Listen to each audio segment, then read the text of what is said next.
Sem Darjan, končal sem srednjo šolo, ampak pol nisem šel v službo. Sem delal doma na kmetiji.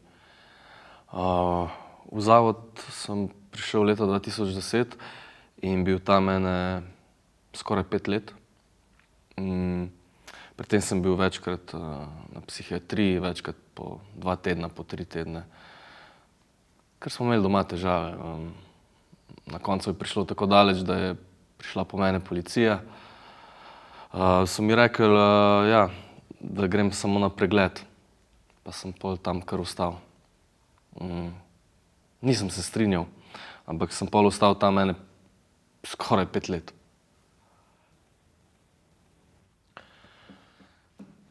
Ja, v zavodu sem dobival dosti zdravil, noro, koliko. 3-krat na dan po več tablet. Sploh nisem vedel, zakaj moram jemati te tablete. Sem pa moral jemati, so preverjali. Ja.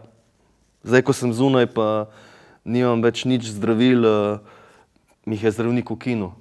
Pa sem takrat isto govoril, isto pamet sem imel. Ja, pa sem pač moral jemati. Če ne bi vzel tablet, bi me dali na zaprti oddelek. Pa sem pač rajši ubogal, ne. Zaprti oddelek je bil za kazen, če nisi ubogal.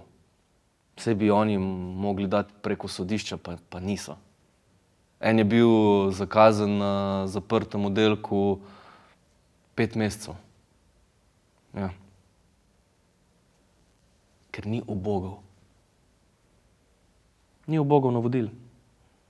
Jaz pa sem se trudil biti čim bolj miren, pa ubogat, pa biti v redu, pa jemal sem ta zdravila, da mi ne bi bilo treba iti na zaprti oddelek. Ja. Potem pa proti koncu sem dobil novo socialno delavko in sva naredila osebni načrt in pol je pa prišel čas, da grem ven. V zavodu so bili veseli, da grem. Ja, jaz pa seveda najbolj.